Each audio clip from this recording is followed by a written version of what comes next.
கர்த்தருடைய பரிசுத்த நாமத்திற்கு ஸ்தோத்திரம். இன்னைக்கு நம்ம யாக்கோபு 2வது அதிகாரம் 18வது வசனத்தை தியானிக்க இருக்கிறோம். யாக்கோபு 2:18 ஜெபத்தோடு இந்த செய்திக்குள்ளே கடந்து செல்லும்.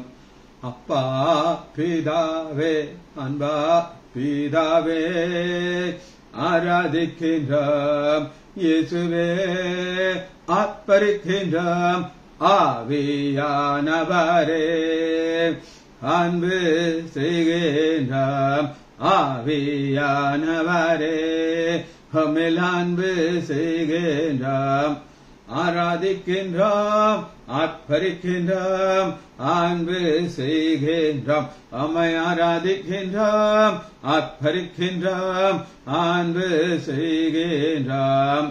மகனாக தெரிந்து கண்டீர், மறுபடி பிறக்க வைத்தீர். ஆமென்.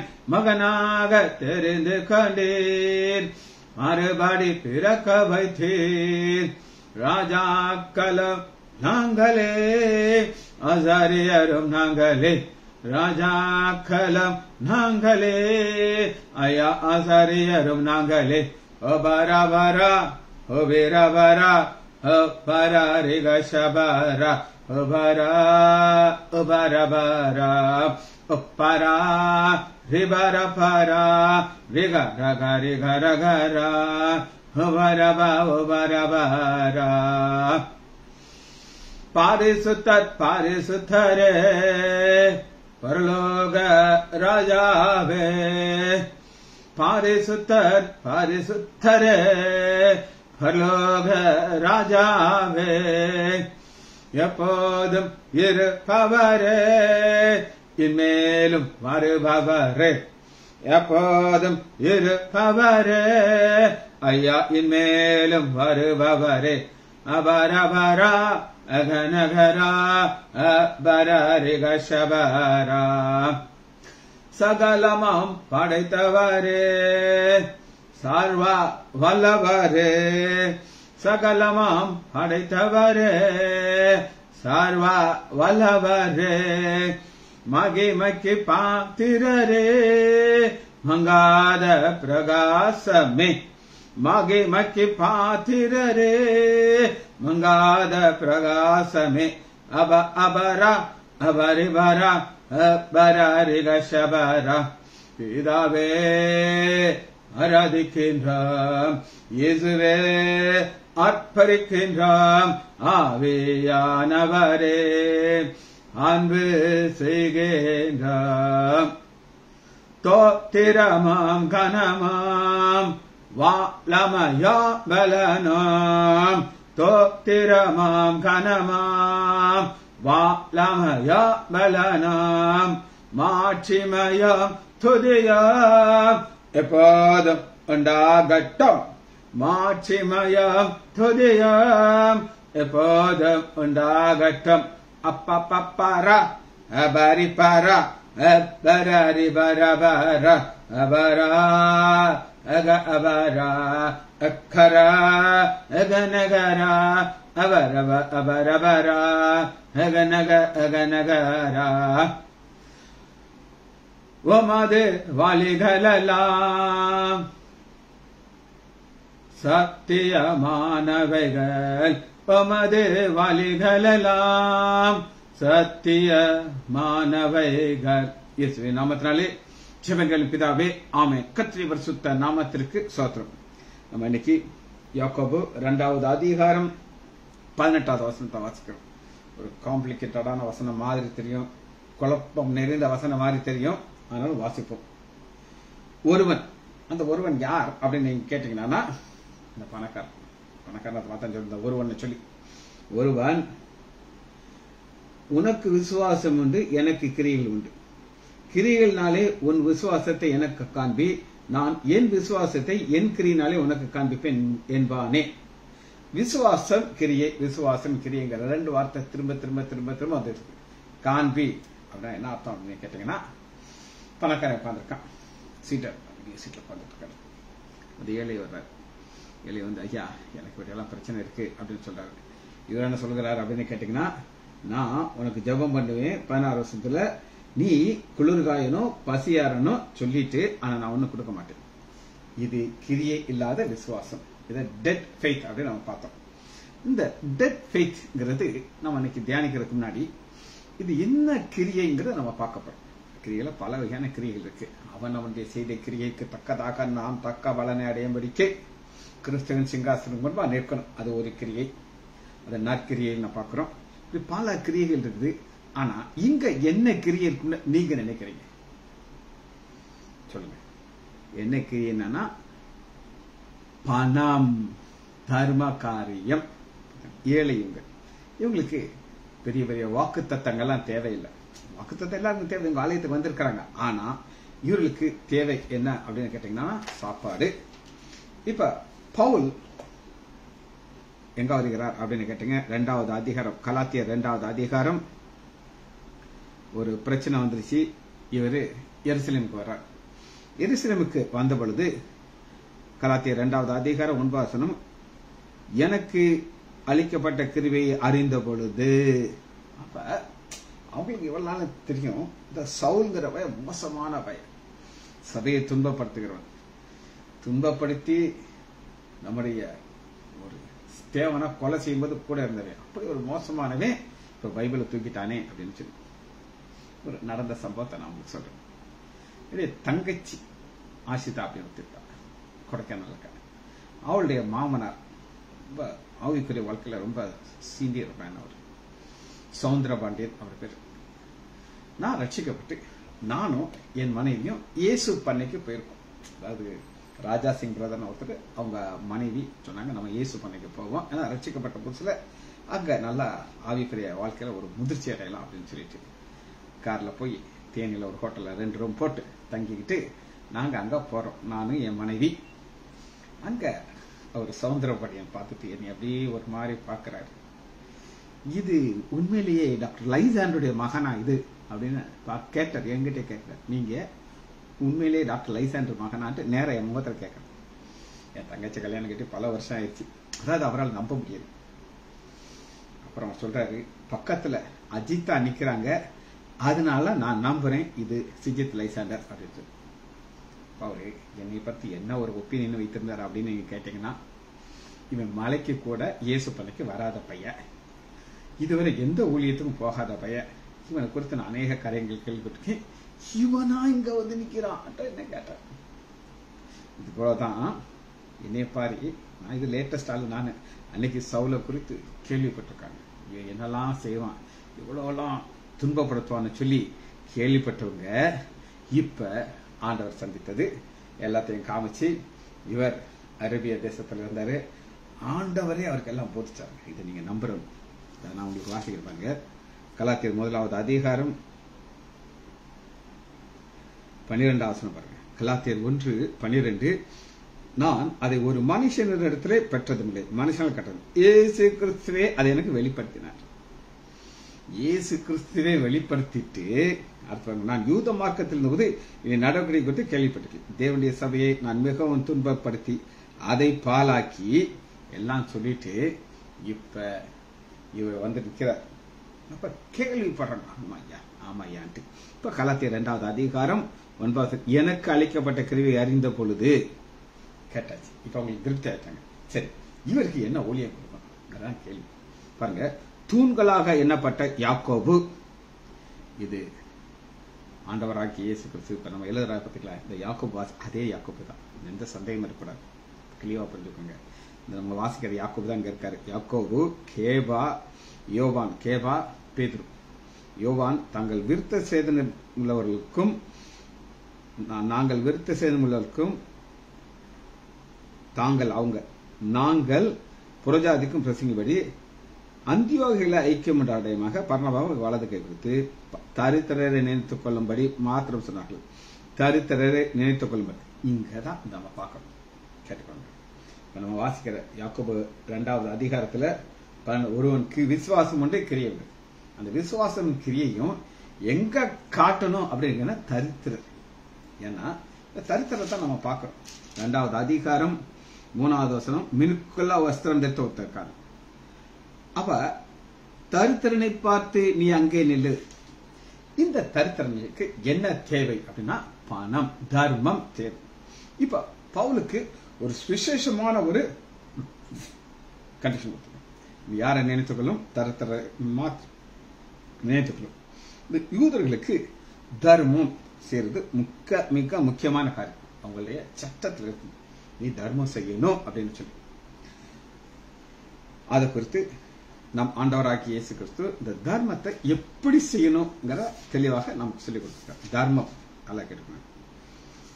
மத்தேயு 6வது அதிகாரம் 1 வசனத்துல அன்னைக்கு நடக்கிற டெக்னிக்க அவர் குற்றப்படுத்தி இப்படி செய்யக்கூடாது.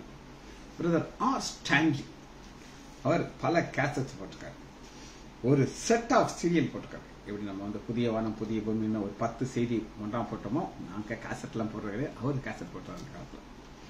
இப்ப how not to pray, how not to give, how not to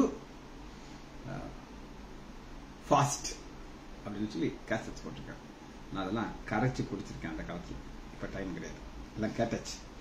அப்ப ஹவு நாட் டு கிவ், எப்படி கொடுக்க கூடாது, எப்படி நம்ம ஆண்டவர சொல்லியிருக்காரோ நாம பார்ப்போம். 6வது அதிகாரம் 1 வசனம் மத்தேயு. இப்ப ஒரு கிரியை செய்றோம். இங்க பாருங்க, எனக்கு விசுவாசம் உண்டு, கிரியை உண்டு. இப்ப ஒரு சின்ன சாட்சி சொல்லிக்கிட்டு இந்த செய்திக்குள்ள போய் சாட்சி சொல்ல பிடிக்கும். என்னுடைய பேரன் ஸ்டீவ் சுஜித் ராஜ் நேற்று 10th ரிசல்ட் வந்துச்சு. அவனுக்கு எவ்வளவு மார்க் கிடைச்சது தெரியுமா? அவங்களுக்கு 96% வாங்கியிருக்கான். நாங்கெல்லாம் பாஸ் ஆனா எங்க அப்பா ரொம்ப சந்தோஷப்பட, பாஸ் ஆயிட்டான், என் பையன் பாஸ் ஆயிட்டான் அப்படின்ட்டு. ஆனா அவன் பாஸ் கிடையாது, 96% வாங்கியிருக்கான். ஒரு சப்ஜெக்ட்ல சென்டம் வாங்கியிருக்கான். அவன் சொல்றான், இல்ல இது எனக்கு கம்மி மார்க்கு, நான் இதுக்கு இன்னும் கூடுதல் எனக்கு வேண்டி இருக்கும், நான் ரீவேல்யூஷன் அப்ளை பண்ணிட்டேன். ரீவேல்யூஷன் போய் அப்ளை பண்ணிட்டு வந்துட்டான். எனக்கு இது காணாது, எனக்கு இது காணாது. எனக்கு அப்படியே தலை சுத்திடுச்சு. 96% உனக்கு கிடைச்சிருக்கன உடனே. இது காரணம் என்னன்னா, ஆண்டவர் நம்முடைய கிரியைகளுக்கு தக்க பலனை அளிக்கிறார். நான் பெருமைக்காக அல்ல, சில காரியத்தை உண்மையா இருக்கணும்னு நான் நினைத்தேன். செய்தியை கொடுக்கும்போது நான் ப்ரிப்பேர் பண்ணிட்டு வருவேன். சும்மா கதையெல்லாம் விடுறது கிடையாது. கதை சொல்லுவேன், கதை சொல்ல மாட்டேன் இல்லை. ஆனா அதற்குரிய பிரதிபலன் வரும். இப்ப இந்த வசனத்தையும் என்னுடைய சாட்சி இணைத்து பாருங்க, உங்களுக்கு புரியும். ஒருவன் விசுவாசம் என்று எனக்கு கிரியை இல்லை. எனக்கு விசுவாசம் இருந்துச்சு, கிரியை இருந்துச்சு. என்ன விசுவாசம் இருந்துச்சு? என் செய்களுக்கு தக்க பலனை ஆண்டவர் கொடுப்பார். அப்படி செட்டினுடைய அடைக்கலத்தில் வந்த உனக்கு நிறைவான பலனை அந்த ரூத்ல இருக்கு. அந்த நிறைவான பலனை எனக்கு எப்படி கொடுத்தாரு அப்படின்னு கேட்டீங்கன்னா, கிரியையினாலே அல்லாமல் ஒரு விசுவாசத்துக்கு கிரியையில் இல்லாமல். அப்ப நான் ரட்சிக்கப்பட்டாச்சு, ஒரு ஓரமா உட்கார்ந்துட்டு இருக்கேன். என்னுடைய மாமனார் மாதிரி நீங்க பரலோகத்தில் இருக்கார். அவர்கிட்ட நான் கேட்டேன், மாமா பைபிள் வாசிருக்கீங்களா? வாசி முடிச்சாச்சு, அன்னைக்கே வாசி முடிச்சாச்சு. அவருக்கு கிரியெல்லாம் கிடையாது. ஜெபம் பண்ணுவாரு, யாருக்குமே இயேசு பத்தி சொல்ல மாட்டாரு. அவர் வாழ்க்கை அங்கே முடிஞ்சு வச்சு. ஆனா எனக்கு அப்படி கிடையாது. நான் அந்த டயத்துக்கு கரெக்டா அவருடைய வார்த்தை சொல்லணும். உன் விசுவாசத்தை எனக்கு காண்பி, நான் என் விசுவாசத்தை என் கிரியையினாலே உனக்கு காண்பிப்பேன் என்ற கிரியை. நீங்க ஆண்டவருக்காக செய்கிற ஒவ்வொரு கிரியலுக்கும் தக்க பலனை ஆண்டவர் கொடுப்பார். இங்க என்ன நம்ம பார்க்கிறோம் அப்படின்னு கேட்டீங்கன்னா, ஆண்டவர் ஹவ் நாட் டு கிவ், எப்படி கொடுக்கறத பத்தி சொல்றார். மத்திய 6வது அதிகாரம் 1 வசனம், மனுஷர்கள் காண வேண்டுவது அவர்களுக்கு முன்பாக உங்கள் தர்மத்தை செய்யாதபடி எச்சரிக்கையா இருங்க. பரலோகத்தில் இருக்க உங்கள் பிதா பலன் இல்லை. இன்னைக்கு எத்தனையோ ஊழியக்காரர்கள் ஒரு ஏழைக்கு ஒரு கிஃப்ட கொடுக்கறதுக்கு முன்னாடி ஒரு போட்டோ எடுக்காம கொடுக்க மாட்டாங்க.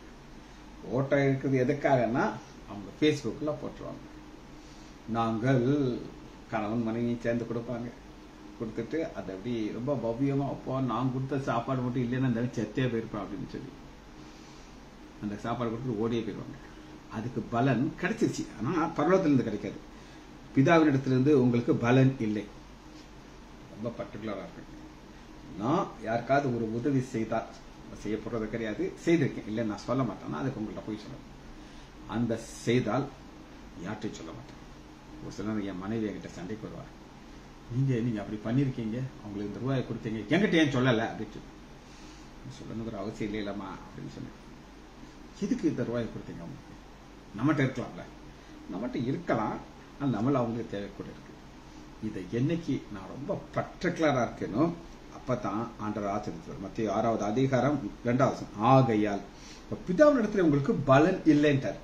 உங்களோட பிதாட்டிருந்து உங்களுக்கு பலன் கிடைக்கணும்னா நீங்க எப்படி கொடுக்கணும், அதான் முக்கியமானது. ஆகையால் நீ தர்மம் செய்யும் பொழுது மனுஷரால் புகழப்படுவதற்கும், மனுஷரால் புகழப்படுறதுனா என்ன அப்படின்னு கேட்டீங்கன்னா, நீங்க ஒரு ஊழியக்காரர் யாராவது ஒரு ஏழைக்கு ஒரு உதவி செஞ்சுட்டு ஒரு போட்டோ எடுத்து அவங்க யூடியூப்லயோ பேஸ்புக்லயோ ஏதோ ஒரு கன்றாவில போட்டுருவாங்க. அதுக்கு லைக் வரும், டாயின் டாயின் டாயின். எத்தனை லைக்ன்னு உட்காந்து எண்ணிக்கிட்டு கிடப்பாங்க. எனக்கு ஒருத்தர் நல்லா தெரியும், யாருன்னு சொல்ல விரும்பல.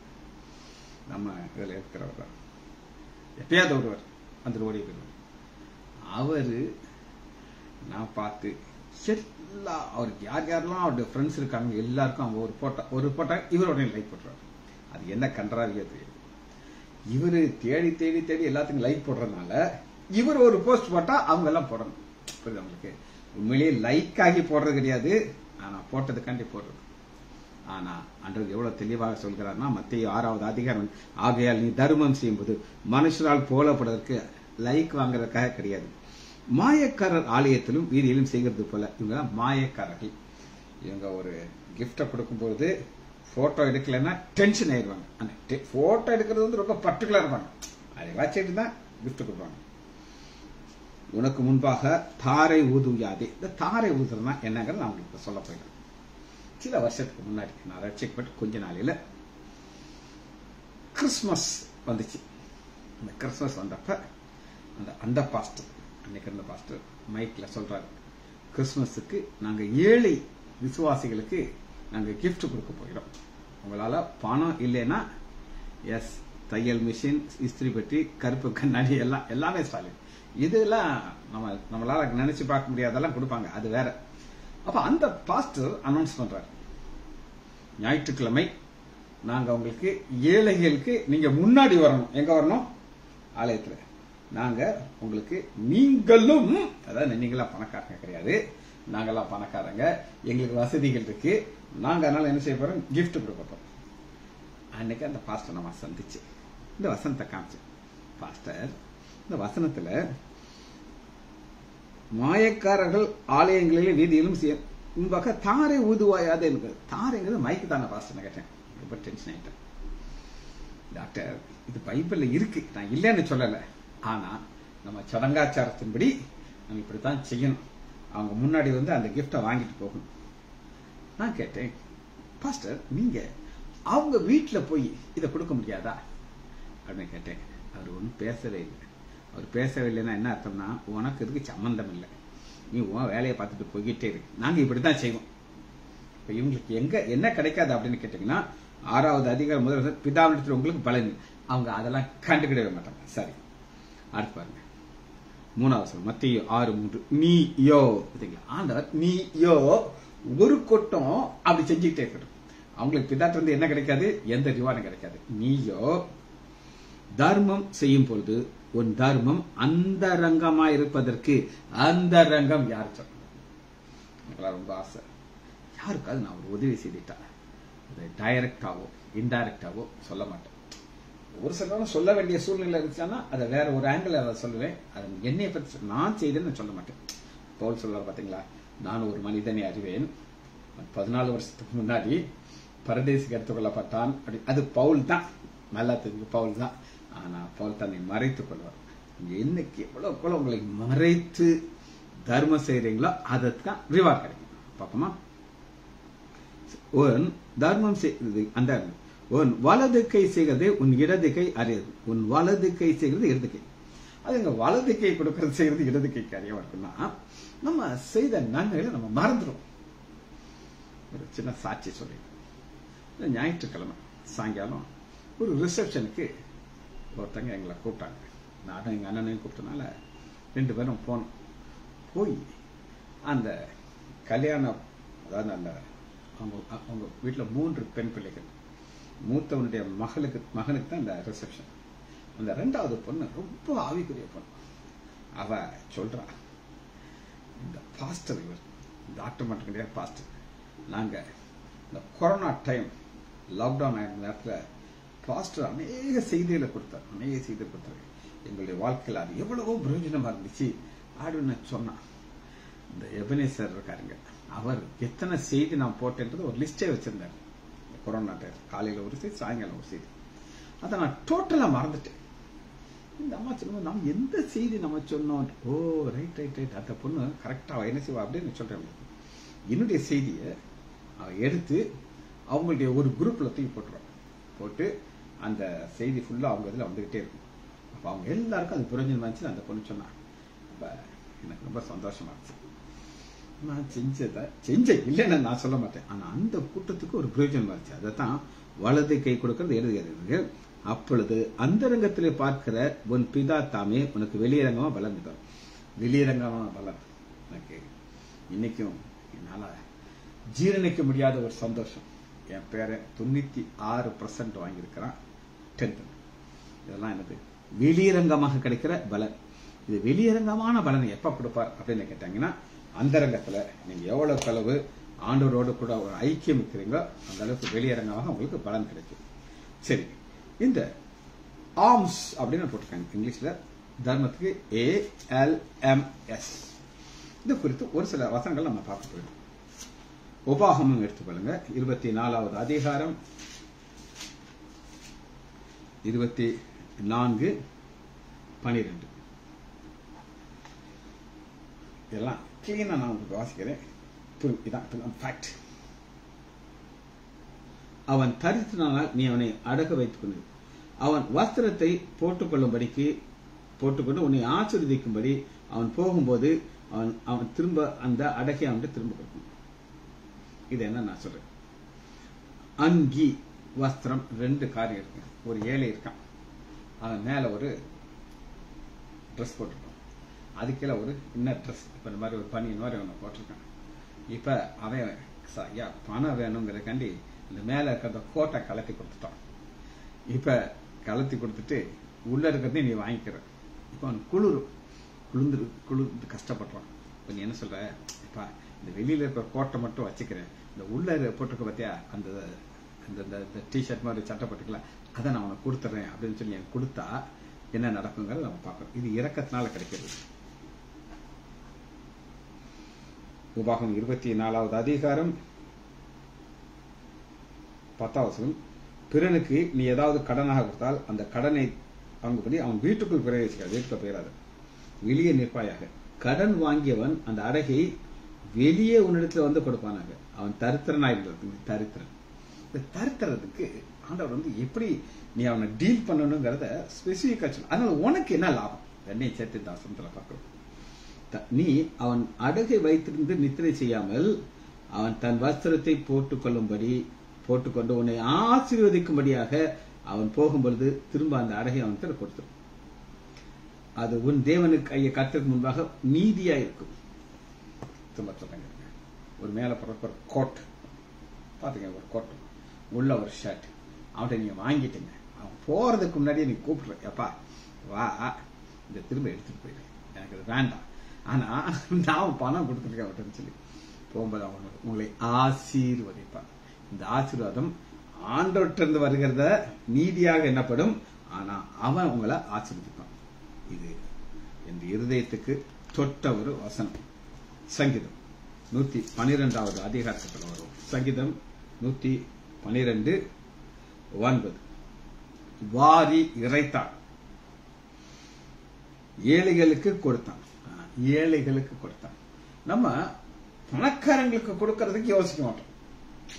ஒரு பணக்காரன் கஷ்டப்படுறான், அவன்கிட்ட போய் ஒரு உதவி செய்யறதுக்கு நம்ம ஈஸியா கொண்டு போய் கொடுத்துருவோம். ஆனா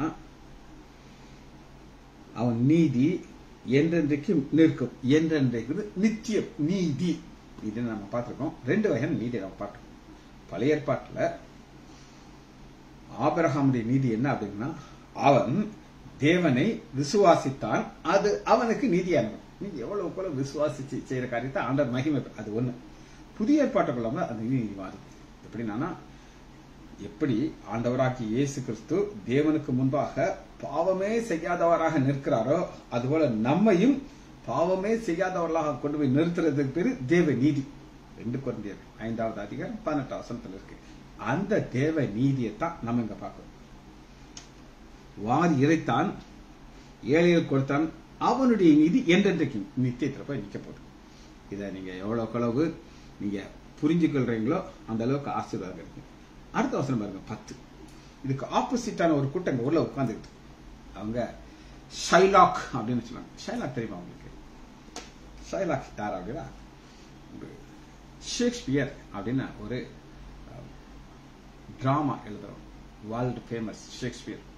அவருடைய புக்ஸ் எல்லாம் இங்கிலீஷ் லிட்ரேச்சர் பிஏ எம்ஏ படிக்கிறதுல அவங்க சேர்த்துருக்காங்க. அது எப்படி எனக்கு தெரியும் அப்படின்னு கேட்டீங்கன்னா, என்னுடைய பெரியப்பா எங்க அப்பாவுடைய அண்ணன் அவர் ப்ரொஃபசர் பி லைசாண்ட், பெர்னார்ட் லைசாண்ட். அவர் டபுள் எம்ஏ வச்சிருந்தாரு. மார்த்தாண்டம் கிறிஸ்டியன் காலேஜில் இங்கிலீஷ் ப்ரொஃபஸரா வேலை பார்த்துட்டு இருந்தார். அப்ப அவர் இங்கிலீஷ் அவர் அதை எக்ஸ்பிளைன் பண்ணும்போது அந்த டிராமா அவர் ஆக்ட் பண்ணி காட்டுவார். அவர் ஆக்ட் பண்ணி காட்டுறத அவ்வளவு எல்லாரும் ஆச்சரியப்பட்டு மற்ற பசங்க எல்லாம் வந்து பார்த்துட்டு இருப்பாங்களா, இவருடைய ஆக்ஷன் எப்படி, அந்த எக்ஸ்பிரஷன்லாம் அப்படி அழகா பண்ணுவார். அதுல ஷைலாக் அப்படின்னு ஒரு கேரக்டர்.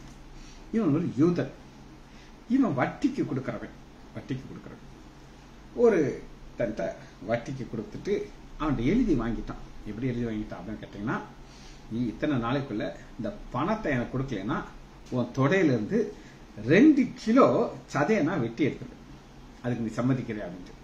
அவன் நினைச்சா இது என்ன நம்மளை வெட்டவா போறான், சரி சும்மா எழுதி கொடுப்பேன் கையெழுத்து போட்டு கொடுத்துட்டான். இப்ப ஜட்ஜ்மெண்ட்டுக்கு முன்னாடி வருது. ஜட்ஜ் உட்கார்ந்துருக்காரு. இவன் சொன்ன ஷைலாக் இதான் வட்டி கொடுக்குறவர். ஷைலாக் வந்து இந்த பேப்பரை நீட்டிட்டு சொல்றான், இவனுடைய தொடைய நான் வெட்ட போகிறேன், 2 கிலோ நான் எடுக்க போகிறேன். ஜட்ஜ் நீங்க இதை வாசிச்சு எனக்கு நீங்க ஃபேவராக ஜட்ஜ்மெண்ட் கொடுங்க. ஜட்ஜ் பார்த்துக்கிட்டு இருக்காரு. ஐயோ பாவம், இவன் தொடையில 2 கிலோ வெட்டி என்னையா செய்ய போறான் யோசிச்சுக்கிட்டே இருக்காரு. அந்த நேரத்துல ஒரு வக்கீல் ஒருத்தர் உள்ள வர்றாரு. அந்த வக்கீல் வந்து, நான் இந்த ஷைலாக்கு விரோதமாக நான் ஜட்ஜா வந்திருக்கேன், உன் வாதத்தை சொல்லு அப்படின்னு இருக்காரு. இப்ப அந்த வக்கீல் சொல்லியிருக்காரு, ஷைலாக் நீங்க தைரியமா வெட்டிக்கலாம், 2 கிலோ கறியை வெட்டி எடுத்துக்கலாம், எங்களுக்கு எந்த அப்ஜெக்ஷன் இல்லை. ஒரே சந்தோஷம். எதிரி வக்கீலே என்ன செஞ்சாரு, ஆனால் ஒரு கண்டிஷன். என்ன கண்டிஷன்? நீ வெட்டும் பொழுது சதை மட்டும் வரணும், ரத்தம் வரக்கூடாது. இவங்க ரத்தம் வராம நான் அப்படியே அறுக்கிறது, நீ அப்ப எழுதி இருக்கணும்ல. அதுல நான் அறுக்கும் பொழுது ரத்தம் வந்தாலும் ரத்தத்தோட 2 கிலோ நான் எடுத்து, அன்னைக்கு இந்த கண்டிஷன் போட்டிருக்கியா? போடல. அப்ப நீ அறுக்கும் பொழுது ஒரு சொட்டு ரத்தம் வந்தாலும் உன்னை 10 வருஷம் ஜெயில போறதுக்கு ஜட்ஜ் போத பெர்மிஷன் கொடுத்துட்டா, அப்புறம் நீ வெட்டுங்க. வக்கீலுடைய ஆர்குமெண்ட் பார்த்து ஜட்ஜுக்கு ஒரே சந்தோஷம். நமக்கு இந்த ஐடியா தோணாம போச்சுட்டு, ஆமாப்பா ஷைலாக் நீ வெட்டலாம், ஆனா ஒரு சொட்டு ரத்தம் வந்தாலும் 10 வருஷம் உள்ள போயிடணும், நீ ரெடியாண்டு. அது ஆண்டே வேண்டாம் கூட போயிட்டோம். இது எவ்வளவு ஃபேமஸ் ஆச்சுன்னா, யாராவது ரொம்ப கராரா இருந்தா ஏன்னா ஷைலாக் மாதிரி இருக்கு, அப்ப இந்த பேர் வந்துருச்சு உலகம் முழுதும். யாரெல்லாம் இருதயம் இல்லாம பேசுறாங்களோ அவங்களுக்கு ஷைலாக். அதுதான் துன்மார்க்கன் அதை கண்டு மனமறிவாகி. ஷைலாக் ஒரு துன்மார்க்கன், மனமறிவாகி தன் பற்களை கடித்து கரைந்து போவான். துன்மார்க்கன் ஆசை அழியும். ஷைலாக்குடைய ஆசை அழிஞ்சே போச்சு. சரி, இதே ஏழையை குறித்து தானியேல் என்ன சொல்கிறார்? தானியேல் ஒரு ராஜாட்ட சொல்றாரு, ராஜா நீ எப்படி இருக்கணும் அப்படின்னு கேட்டேன்னா, ராஜாக்கு ஆலோசனை சொல்கிறார் தானியேல். தானியேல் 4வது அதிகாரம் 27வது வசனம். ஆகையால் ராஜாவே, ராஜாக்களை என்ன சொல்றாங்கன்னா, ராஜாக்களை தள்ளி ராஜாக்களை உண்டாக உன்னே ராஜா வச்சிருக்காரு. ஆகையால் ராஜாவே, நான் சொல்லும் ஆலோசனை நீர் அங்கீகரித்துக் கொண்டு நீதியை செய்து உமது பாவங்களையும் சிறுமையானவர்களுக்கு இறங்கி உன் அக்கிரமத்தையும் அகற்று. என்ன அருமையாது, உன் பாவத்தையும். ஏன்னா அன்னைக்கு ஆண்டவரா இயேசு கிறிஸ்து மறிக்கல, அவருடைய ரத்தம் சிந்தப்படல. அப்ப அவர் என்ன சொல்றான், எவ்வளவு ஏழைகளுக்கு இறங்கி அவங்களுக்கு நீ உன்னால முடிந்த கிரியைகள் எல்லாம் நீ செய்ய செய்ய செய்ய உன் பாவம் ஒண்ணு விட்டு போயிருப்பா. நான் சொல்லல, பைபிள் இருக்கு. சொல்றது யாரு? தானியேல், தீர்க்கதரிசி தானியேல் சொல்லுகிறாரு. ஆகையால் ராஜாவே, நான் சொல்லுகிற ஆலோசனை நீர் அங்கீகரித்துக் கொண்டு, அங்கேதான் போட்டா வேலையை பண்றேன்னு சொல்ல, அங்கீகரித்துக் கொண்டு நான் உன் நன்மைக்காக சொல்லுகிறேன். உமது பாவங்களையும் சிறுமியானவர்களுக்கு இறங்கி உனது அக்கிரமத்தையும். பாவம் அக்கிரமங்கள் எப்ப போகும்? ஏழைகளுக்கு நீங்க உதவி செய்யும்போது அது ஓடியே போயிடும். சரி, 2 பேதுரு எடுத்துக்கொள்வோம். 2 பேதுரு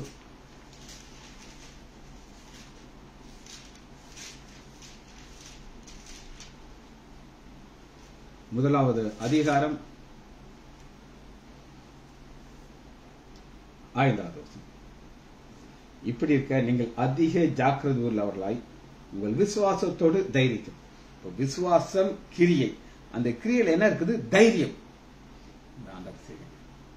ஏழைகளுக்கு உதவி செய்ய அதை நீதியாக கணக்கு வைக்கிறார். தைரியத்தையும் விசுவாசத்தோடு தைரியத்தோடு ஞானத்தையும். என்ன ஞானம்? நான் ஏழைகளுக்கு செய்கிற ஒவ்வொரு உதவியும், இறைக்கிற ஒவ்வொரு பணமும் பரலோகத்துக்கு அங்க அக்கௌண்ட்ல வந்து சேரும். ஞானத்தோடு இச்சை அடக்கத்தோடு பொறுமையோடு தேவ பக்தியோட சகோதர சிநேகிதத்தையும் சகோதரத்தின் அன்பையும் கூட்டியும். எல்லாமே அப்படி ஒவ்வொரு ஸ்டெப்பா போய் கடைசியில் முடிக்கும் போது தேவ அன்பு, சகோதர நேசம். இது எப்ப வரும்? ஏழைகளை நேசித்தால் தான் வரும், சும்மாலாம் வராது. 1 தீமோத்தேயு 1வது அதிகாரம் 5வது வசனம்.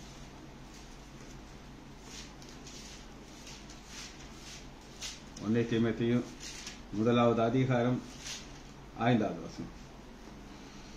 கற்பனையின் பொருள் என்னவென்றால், சுத்தமான இருதயத்தின் நல் மனசாட்சியிலும் மாயமற்ற விசுவாசத்திலும் பிறக்கும் அன்பு. இது என்னன்னா, எதிர்பாராமல் கொடுக்கிறது. நான் போடுவேன், பேஸ்புக்ல போடுவேன், எனக்கு இதுல லைக் வரும். லைக் வந்தா என்ன கிடைக்கும்? எனக்கு லைக் வர எனக்கு புரியாத காரியம். அது நீ 50 பேருக்கு லைக் போடுற, அந்த 50 உனக்கு லைக் போடுற, என்ன கிடைக்கும்? ஸ்டான்லி சொல்லுவாரு, இது என்ன அப்படின்னு கேட்டீங்கன்னா சாத்தானுடைய சூழ்ச்சி. ரைட். ஆண்டவராகிய இயேசு கிறிஸ்து என்ன சொன்னார் அப்படின்னு கேட்டீங்கன்னா, மத்தேயு எடுத்துக்கொள்வோம்.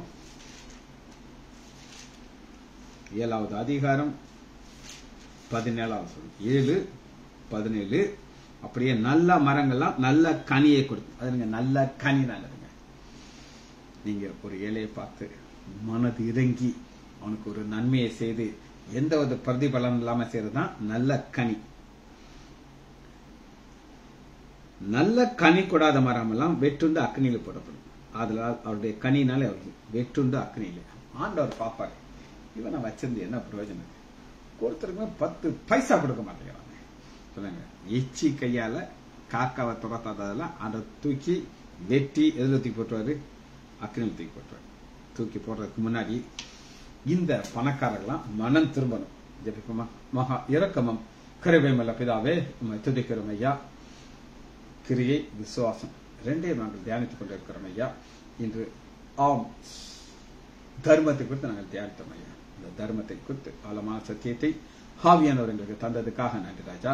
பிள்ளைகள் ஒவ்வொருவரையும் என் ஆண்டவராகிய இயேசு கிறிஸ்துவின் நாமத்தினாலே ஆசீர்வதிக்கிறேன். இயேசுவின் நாமத்தினாலே ஜெபங்கள் பிதாவே. ஆமீன், ஆமீன், ஆமீன்.